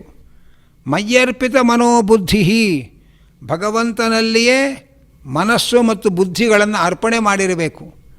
ಇದಕ್ಕಿಂತ ಮುಖ್ಯವಾಗಿ ಮದ್ಭಕ್ತ, ಇದೆಲ್ಲ ಆಯಿತು. ಇದೆಲ್ಲದಕ್ಕಿಂತಲೂ ಪ್ರಧಾನವಾದದ್ದು ಭಗವಂತನಲ್ಲಿ ಭಕ್ತನಾಗಿರಬೇಕು. ಅಂಥವನು ನನಗೆ ಪ್ರೀತಿ ಪಾತ್ರ, ಸಮೇ ಪ್ರಿಯ, ಅಂಥ ಭಕ್ತ ನನಗೆ ಪ್ರೀತಿ ಪಾತ್ರ ಎಂಬುದಾಗಿ ಭಕ್ತನ ಕೆಲವು ವ್ಯಕ್ತಿತ್ವಗಳನ್ನು ಇಲ್ಲಿ ನಿರೂಪಣೆ ಮಾಡ್ತಾರೆ. ಮುಂದಿನ ಶ್ಲೋಕಗಳಲ್ಲೂ ಕೂಡ ಭಕ್ತನಿಗಿರಬೇಕಾದ ಅರ್ಹತೆಗಳನ್ನು, ಗುಣಗಳನ್ನು ಕೃಷ್ಣ ನಿರೂಪಣೆ ಮಾಡ್ತಾರೆ. ಅದಷ್ಟು ಸುಲಭವಾಗಿ ನಮ್ಮಲ್ಲಿ ಅಳವಡಿಸ್ಕೊಳ್ಳೋದು ಕಷ್ಟ ಆಗಿರಬಹುದು. ಆದರೆ ಕೃಷ್ಣ ಇಂತಹ ಸದ್ಗುಣಗಳು ನಮ್ಮಲ್ಲಿ ಒಡಮೂಡಲಿಕ್ಕೆ ಅನುಗ್ರಹ ಮಾಡುವಂತ ಕೃಷ್ಣನಲ್ಲಿ ಪ್ರಾರ್ಥನೆ ಮಾಡ್ತಾ ಅಂತಹ ಉತ್ತಮವಾದ ವ್ಯಕ್ತಿತ್ವಗಳನ್ನು ನಮ್ಮಲ್ಲಿ ತುಂಬಿಕೊಳ್ಳುವ ಪ್ರಾಮಾಣಿಕ ಪ್ರಯತ್ನವನ್ನು ಮಾಡೋಣ ಅಂತ ಹೇಳ್ತಾ ಈ ಸಂಚಿಕೆಯನ್ನು ಶ್ರೀನಿವಾಸನ ಪಾದಾರವಿಂದಗಳಲ್ಲಿ ಅರ್ಪಣೆ ಮಾಡ್ತಾ ಇದ್ದೇನೆ. ಕೃಷ್ಣಾರ್ಪಣಮಸ್ತು. ಇಲ್ಲಿಯವರೆಗೆ ಪೂಜ್ಯ ಆಚಾರ್ಯರು ನಡೆಸಿಕೊಟ್ಟ 12ನೇ ಅಧ್ಯಾಯದ ಕೆಲವು ಶ್ಲೋಕಗಳ ಪ್ರವಚನವನ್ನು ನಾವು ಆಲಿಸಿದ್ದೇವೆ. ಮತ್ತೆ ಮುಂದೆ ನಾವೀಗ ಭಗವದ್ಗೀತೆಯ ಶ್ಲೋಕಗಳ ಪಾರಾಯಣವನ್ನು ಮುಂದುವರಿಸ್ತಾ ಇದ್ದೇವೆ. ತಾವೆಲ್ಲರಿಗೂ ಕೂಡ ಪುಸ್ತಕಗಳನ್ನು ತೆರೆದಿಟ್ಟುಕೊಳ್ಳ್ರಿ. ನಾವು ಶ್ಲೋಕಗಳನ್ನು ಹೇಳಿಕೊಡ್ತೇವೆ. ತಾವು ತಮ್ಮ ತಮ್ಮ ಮನೆಗಳಲ್ಲೇ ಕುಳಿತು ಆ ಶ್ಲೋಕಗಳನ್ನು ಪಠನೆ ಮಾಡಬೇಕು ಅಂತ ವಿನಂತಿಸ್ತಾ ಇದ್ದೇವೆ. ಅಥ ಶ್ರೀಮದ್ಭಗವದ್ಗೀತಾಸು ಉಪನಿಷತ್ಸು ಬ್ರಹ್ಮವಿದ್ಯಾಯಾಂ ಯೋಗಶಾಸ್ತ್ರೇ ಶ್ರೀಕೃಷ್ಣಾರ್ಜುನ ಸಂವಾದೇ ಭಕ್ತಿಯೋಗೋ ನಾಮ ದ್ವಾದಶೋऽಧ್ಯಾಯಃ. ಅರ್ಜುನ ಉವಾಚ ಏವಂ ಸತತಯುಕ್ತಾಯೇ ಭಕ್ತಾಸ್ತ್ವಾಂ ಪರ್ಯುಪಾಸತೆ ಯೇ ಚಾಪ್ಯಕ್ಷರಮವ್ಯಕ್ತಂ ತೇಷಾಂ ಕೇ ಯೋಗವಿತ್ತಮಾಃ. ಶ್ರೀಭಗವಾನುವಾಚ ಮಯ್ಯಾವೇಶ್ಯ ಮನೋ ಯೇ ಮಾಂ ನಿತ್ಯಯುಕ್ತ ಉಪಾಸತೆ ಶ್ರದ್ಧಯಾ ಪರಯೋಪೇತಾಃ ते मे युक्ततमामताः ते मे युक्ततमामताः ये त्वक्षरमनिर्देश्यम् ये त्वक्षरमनिर्देश्यम् अव्यक्तं पर्युपासते अव्यक्तं पर्युपासते सर्वत्र गमचिन्त्यं च सर्वत्र गमचिन्त्यं च कूटस्थमचलं ध्रुवम् कूटस्थमचलं ध्रुवम् सन्नियम्येन्द्रियग्रामम् सन्नियम्येन्द्रियग्रामम् सर्वत्र समबुद्धयः सर्वत्र समबुद्धयः ते प्राप्नुवन्ति मामेव ये प्राप्नुवन्ति मामेव सर्वभूतहिते रताः सर्वभूतहिते रताः क्लेशोऽधिकतरस्तेषाम् क्लेशोऽधिकतरस्तेषाम् अव्यक्तासक्तचेतसाम् अव्यक्तासक्तचेतसाम् अव्यक्ता हि गतिर्दुःखम् अव्यक्ता हि गतिर्दुःखम् देहवद्भिरवाप्यते देहवद्भिरवाप्यते ये तु सर्वाणि कर्माणि ये तु सर्वाणि कर्माणि मयि सन्न्यस्य मत्पराः मयि सन्न्यस्य मत्पराः अनन्येनैव योगेन अनन्येनैव योगेन मां ध्यायन्त उपासते मां ध्यायन्त उपासते तेषामहं समुद्धर्ता तेषामहं समुद्धर्ता मृत्युसंसारसागरात् मृत्युसंसारसागरात् भवामि न चिरात् पार्थ भवामि न चिरात् पार्थ मय्यावेशितचेतसाम्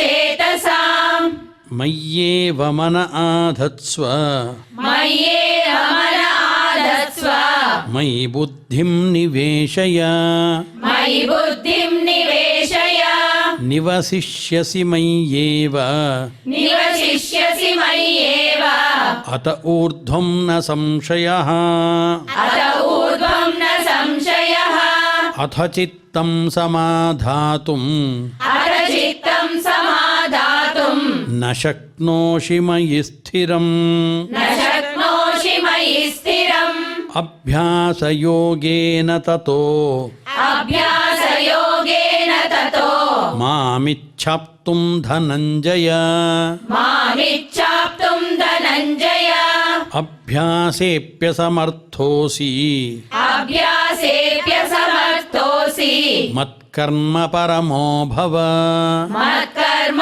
परमो भव मदर्थमपि कर्माणि मदर्थमपि कर्माणि कुर्वन् सिद्धिमवाप्स्यसि कुर्वन् सिद्धिमवाप्स्यसि अथैतदप्यशक्तोऽसि अथैतदप्यशक्तोऽसि कर्तुं मद्योगमाश्रितः कर्तुं मद्योगमाश्रितः सर्वकर्मफलत्यागम् सर्वकर्मफलत्यागम् ततः कुरु यतात्मवान् ततः कुरु यतात्मवान् श्रेयो हि ज्ञानमभ्यासात् श्रेयो हि ज्ञानमभ्यासात् ज्ञानाध्यानं विशिष्यते ज्ञानाध्यानं विशिष्यते ध्यानात् कर्मफलत्यागः ध्यानात् कर्मफलत्यागः त्यागात् शान्तिरनन्तरम्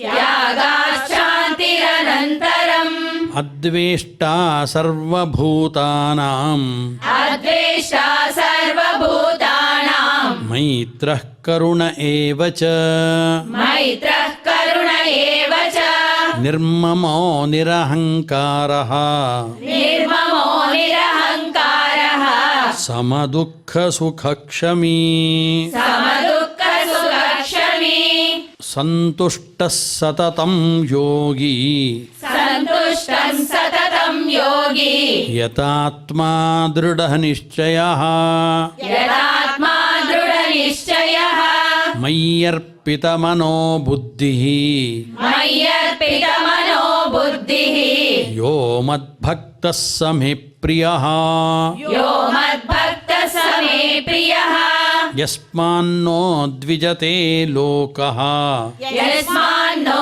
द्विजते लोकः लोकान्नो द्विजते च यः लोकान्नो द्विजते च यः हर्षामर्षभयोद्वेगैः हर्षामर्षभयोद्वेगैः मुक्तो यः स च मे प्रियः मुक्तो यः स च मे प्रियः अनपेक्षः शुचिर्दक्षः अनपेक्षशुचिर्दक्षः उदासीनो गतव्यतः उदासीनो गतव्यतः सर्वारम्भपरित्यागी सर्वारम्भपरित्यागी यो मद्भक्तः स मे प्रियः यो मद्भक्तः स मे प्रियः यो न हृष्यति न द्वेष्टि यो न हृष्यति न द्वेष्टि न शोचति न काङ्क्षति न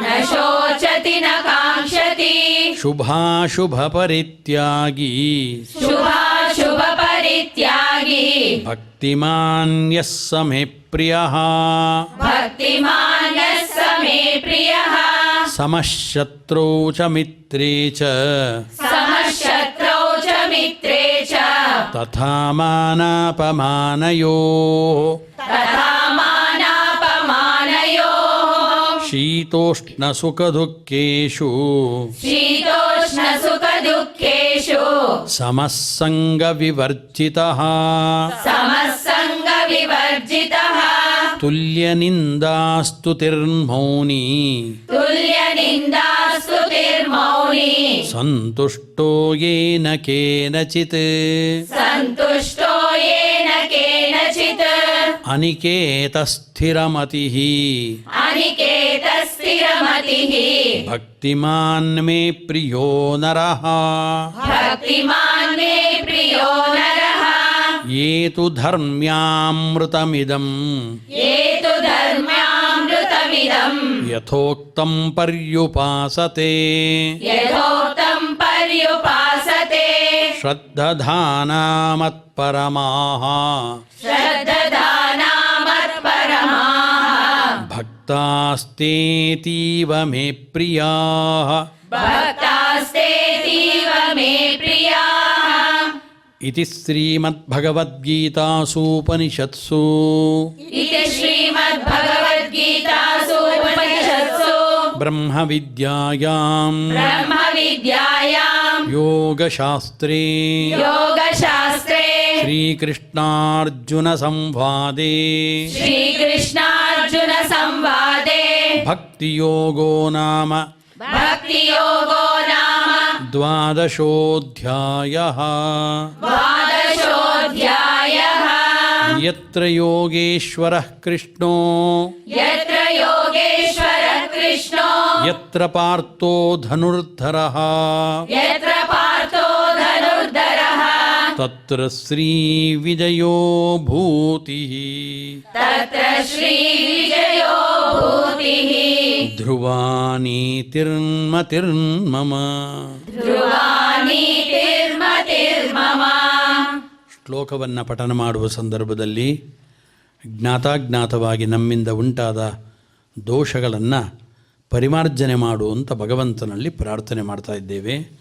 ಯದಕ್ಷರ ಪದಭ್ರಷ್ಟಂ ಯದಕ್ಷರಪದಭ್ರಷ್ಟಂ ಮಾತ್ರಾಹೀನಂಚ ಯದ್ಭವೇತ್ ಮಾತ್ರಾಹೀನಂಚ ಯದ್ಭವೇತ್ ತತ್ಸರ್ವಂ ಕ್ಷಮ್ಯತಾಂ ದೇವ ತತ್ಸರ್ವಂ ಕ್ಷಮ್ಯತಾಂ ದೇವ ನಾರಾಯಣ ನಮೋಸ್ತುತೇ. ನಾರಾಯಣ ನಮೋಸ್ತುತೇ. ಕೈಗಳನ್ನು ಮುಗಿದುಕೊಂಡು ಭಗವಂತನಿಗೆ ಈ ಎಲ್ಲ ಕರ್ಮವನ್ನು ಸಮರ್ಪಣೆ ಮಾಡ್ತಾ ಇದ್ದೇವೆ. ಕಾಯೇನ ವಾಚ ಮನಸೇಂದ್ರಿಯೈರ್ವಾ ಕಾಯೇನ ವಾಚಾ ಮನಸೇಂದ್ರಿಯೈರ್ವಾ ಬುದ್ಧ್ಯಾತ್ಮನಾ ವಾ ಪ್ರಕೃತಿ ಸ್ವಭಾವಾತ್ ಬುದ್ಧ್ಯಾತ್ಮನಾ ವಾ ಪ್ರಕೃತೆ ಸ್ವಭಾವಾತ್ ಕರೋಮಿ ಯದ್ಯತ್ ಸಕಲಂ ಪರಸ್ಮೈ ಕರೋಮಿ ಯದ್ಯತ್ ಸಕಲಂ ಪರಸ್ಮೈ ನಾರಾಯಣಾಯೇತಿ ಸಮರ್ಪಯಾಮಿ. ನಾರಾಯಣಾಯೇತಿ ಸಮರ್ಪಯಾಮಿ. ಸರ್ವೇ ಭವಂತು ಸುಖಿನಃ ಸರ್ವೇ ಭವಂತು ಸುಖಿನಃ ಸರ್ವೇ ಸಂತು ನಿರಾಮಯಾಃ ಸರ್ವೇ ಸಂತು ನಿರಾಮಯಾಃ ಸರ್ವೇ ಭದ್ರಾಣಿ ಪಶ್ಯಂತು ಸರ್ವೇ ಭದ್ರಾಣಿ ಪಶ್ಯಂತು ಮಾ ಕಶ್ಚಿತ್ ದುಃಖ ಭಾಗ್ ಭವೇತ್ ಮಾ ಕಶ್ಚಿತ್ ದುಃಖ ಭಾಗ್ ಭವೇತ್ ಶ್ರಿಯಃ ಕಾಂತಾಯ ಕಲ್ಯಾಣ ಶ್ರಿಯಕಾಂತಾಯ ಕಲ್ಯಾಣ ನಿಧಯೇ ನಿಧಯೇ ನಿಧಯೇ ಅರ್ಥಿನಾಂ ನಿಧಯೇ ಅರ್ತಿನಾಂ ಶ್ರೀ ವೆಂಕಟನಿವಾಸಾಯ ಶ್ರೀ ವೆಂಕಟ ನಿವಾಸಾಯ ಶ್ರೀನಿವಾಸಾಯ ಮಂಗಳಂ ಶ್ರೀನಿವಾಸಾಯ ಮಂಗಳಂ ಶ್ರೀ ವೆಂಕಟನಿವಾಸಾಯ ಶ್ರೀ ವೆಂಕಟ ನಿವಾಸಾಯ ಶ್ರೀನಿವಾಸಾಯ ಮಂಗಳಂ ಶ್ರೀನಿವಾಸಾಯ ಮಂಗಳಂ ಶ್ರೀನಿವಾಸಾಯ ಮಂಗಳಂ ಶ್ರೀನಿವಾಸಾಯ ಮಂಗಳಂ ಶ್ರೀಕೃಷ್ಣಾರ್ಪಣಮಸ್ತು ಶ್ರೀಕೃಷ್ಣಾರ್ಪಣಮಸ್ತು.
ಓ